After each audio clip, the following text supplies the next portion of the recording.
শুভেচ্ছা। বাঙালিয়ানার সায়ান্নের সংবাদে স্বাগত। শুরুতেই শুনে নিচ্ছি সংবাদ শিরোনাম। সাধারণ পরিষদের সভাপতি হয়েও মন্ত্রীপদ ছাড়তে আগ্রহী নন খলিলুর রহমান।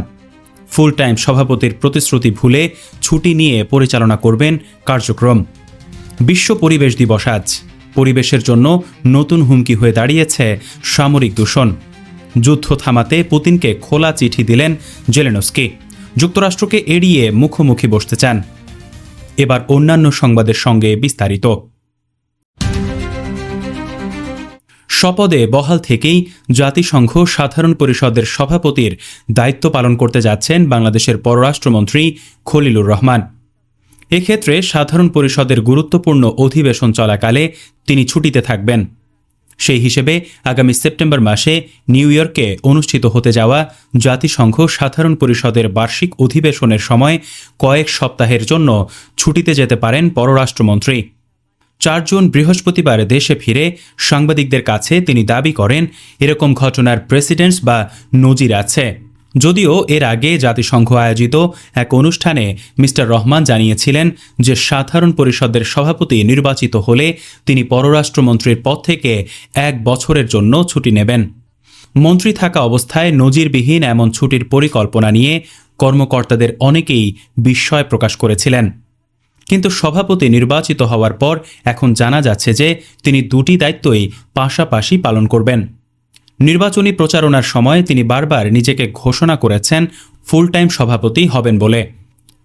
তবে কি বাংলাদেশের রাজনীতিকদের চরিত্র বজায় রেখে আন্তর্জাতিক মঞ্চেও মিথ্যার প্রতিশ্রুতি দিলেন খলিলুর রহমান?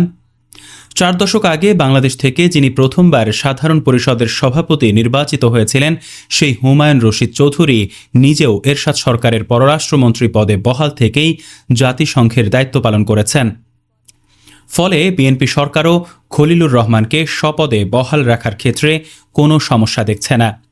অতীতের ধারাবাহিকতায় এ বছরের সেপ্টেম্বরে জাতিসংঘ সাধারণ পরিষদের বার্ষিক অধিবেশন শুরু হওয়ার কথা রয়েছে। সেখানে সভাপতির প্রধান কাজ হবে সাধারণ পরিষদের অধিবেশন পরিচালনা করা এবং নির্মোহ ও নিরপেক্ষভাবে সদস্য রাষ্ট্রগুলোর মধ্যে আলোচনায় সমন্বয় করা।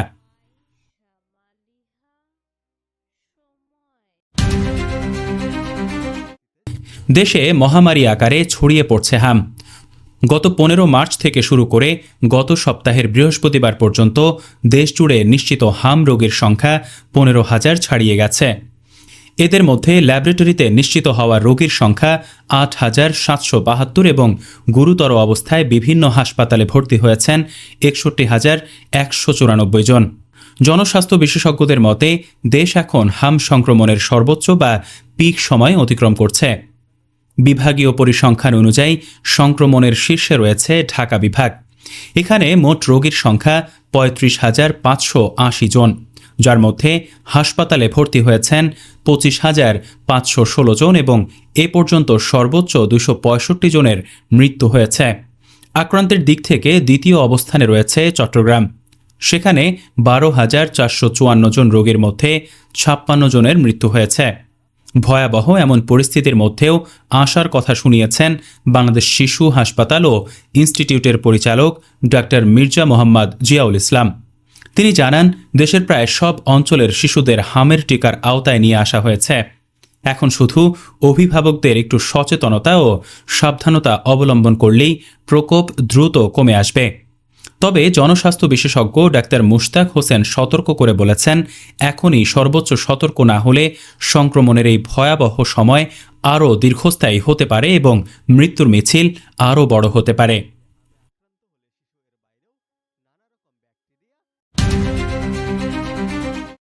আজ বিশ্ব পরিবেশ দিবস। বর্তমানে ভয়াবহ ঝুঁকিতে থাকা বিশ্ব পরিবেশের জন্য প্রতিনিয়তই তৈরি হচ্ছে নিত্য নতুন ঝুঁকি। বিশ্ব পরিবেশ দিবস উপলক্ষে বাঙালিয়ানার বিশেষ প্রতিবেদন দেখতে ক্লিক করুন আই বাটনে।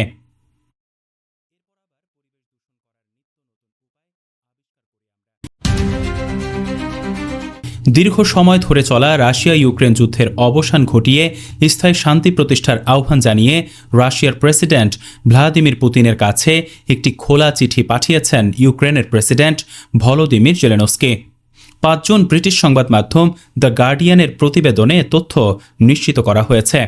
চিঠিতে জেলেনস্কি বলেন, ইউরোপের এই যুদ্ধ কবে যুক্তরাষ্ট্রের মনোযোগের কেন্দ্রে ফিরবে সেই অপেক্ষায় বসে থাকাটা ভুল হবে। শান্তি শুধু ইউক্রেন ও রাশিয়ার সরাসরি সম্পৃক্ততার মাধ্যমেই সম্ভব বলে জানান তিনি প্রস্তাবিত আলোচনায় পূর্ণ যুদ্ধবিরতিরও দাবি জানান। তবে গত বৃহস্পতিবার দিনের শুরুর দিকে পুতিন এমন সম্ভাবনা নাকচ করেছিলেন। যুক্তরাষ্ট্রের প্রেসিডেন্ট ডোনাল্ড ট্রাম্প বৃহস্পতিবার মন্তব্য করেন, দুই নেতার দেখা হলে সেটি দারুণ হবে। ক্রেমলিনও আগের মতোই উত্তর দিয়েছে। জেলেনস্কি চাইলে মস্কোতে গিয়ে পুতিনের সঙ্গে দেখা করতে পারেন। এই চিঠির মাধ্যমে প্রথমবারের মতো কিয়েভ প্রকাশ্যে স্বীকার করল যুক্তরাষ্ট্র এখন পুরোপুরি ইরান ইস্যু নিয়ে ব্যস্ত। পুতিনের পক্ষ থেকে ইঙ্গিত দেওয়া হয়েছে, যুক্তরাষ্ট্রের প্রেসিডেন্ট ডোনাল্ড ট্রাম্প যখন ইরান ইস্যু নিয়ে ব্যস্ত, তখন ইউরোপীয় ইউনিয়ন ইউক্রেনের প্রেসিডেন্ট ভলোদিমির জেলেনস্কিকে আলোচনার মাধ্যমে ভূখণ্ড ছাড়তে রাজি করাতে পারে। পুতিন দীর্ঘদিন ধরেই বলে আসছেন, ইউক্রেনকে রাশিয়ার দখলে থাকা 4টি অঞ্চল দোনেস্কো, লুহানস্কো, খেরসন ও জাপোরিঝিয়ার নিয়ন্ত্রণ ছেড়ে দিতে হবে এবং ন্যাটোতে যোগদানের চেষ্টা থেকেও সরে আসতে হবে।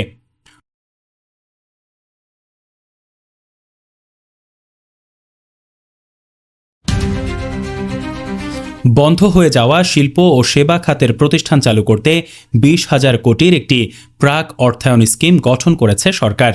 ব্যাংকগুলোর উদ্বৃত্ত তহবিল থেকে তারল্য সহায়তার মাধ্যমে বন্ধ প্রতিষ্ঠানগুলোকে ফের চালু করাই এই স্কিমের লক্ষ্য। এই তহবিল সরকারের আগে ঘোষিত 60,000 কোটি টাকার উৎপাদন ও কর্মসংস্থান পুনরুজ্জীবন প্রণোদনা প্যাকেজের অংশ। সুনির্দিষ্ট ঋণ সহায়তার মাধ্যমে বন্ধ কারখানা চালু করা, স্থবির হয়ে পড়া রপ্তানি সচল করা ও বেকার যুবকদের কর্মসংস্থান সৃষ্টি করার উদ্দেশ্যে এটি গঠন করা হয়েছে। কেন্দ্রীয় ব্যাংকের গতকালের একটি সার্কুলারে বলা হয়েছে, এই প্রাক অর্থায়ন স্কিমের মেয়াদ 3 বছর। এ তহবিল থেকে ঋণ খেলাপি, অর্থ পাচার, জাল জালিয়াতি ও আগের ঋণের অর্থ অপব্যবহার করেছে এমন প্রতিষ্ঠান ঋণ নিতে পারবে না। এই স্কিমের আওতায় ব্যাংকগুলো বাংলাদেশ ব্যাংককে 4% হারে সুদ পরিশোধ করবে। আর গ্রাহক পর্যায়ে ঋণের সুদের হার সর্বোচ্চ 7% নির্ধারণ করা হয়েছে।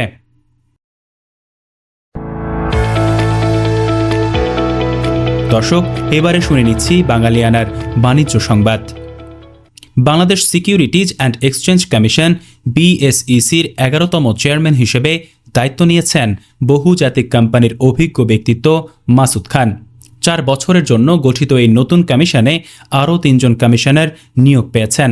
বিগত 3 চেয়ারম্যানের মেয়াদে দুর্নীতি, IPO কেলেঙ্কারি, কারসাজি এবং আস্থার সংকটে পুঁজিবাজার বড় ধাক্কা খায়। নতুন কমিশনের মূল চ্যালেঞ্জ হল নষ্ট হওয়া IPO ও সেকেন্ডারি বাজার মেরামত করে বিনিয়োগকারীদের আস্থা ফেরানো। দায়িত্ব নিয়ে চেয়ারম্যান মাসুদ খান জানান, ভালো কোম্পানি তালিকাভুক্তি, প্রযুক্তি নির্ভর স্মার্ট নিয়ন্ত্রণ, সম্পূর্ণ ডিজিটালাইজেশন এবং কারসাজিকারকদের বিরুদ্ধে কঠোর ব্যবস্থা নেওয়াই হবে তাদের মূল লক্ষ্য।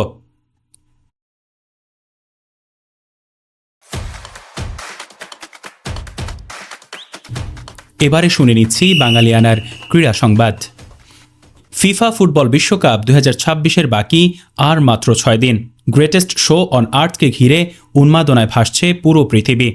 আপনাদের জন্য বিশ্বকাপ জুড়ে ফুটবলের খবর নিয়ে থাকছে বাঙালিয়ানা।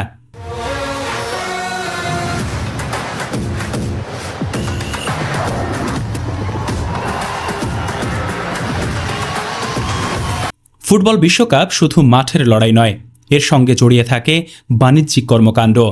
টুর্নামেন্ট ঘিরে ফিফার স্পন্সরদের একচ্ছত্র অধিকার নিশ্চিত করতে আয়োজক শহরগুলোর স্টেডিয়ামগুলোতে চলছে ব্যাপক পরিবর্তন।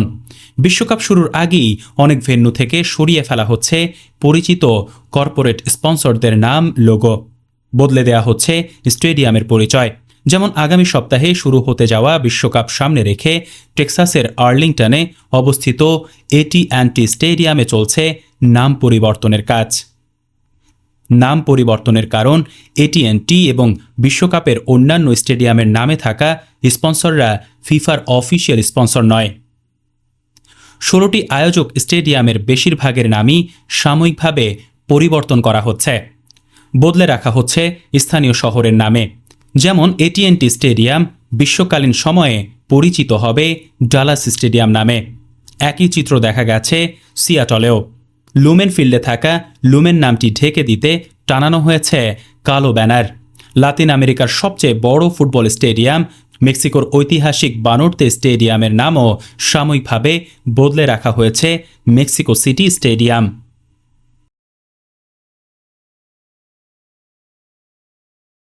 বাঙালিয়ানার সায়ান্নের সংবাদ শেষ হলো। ধন্যবাদ।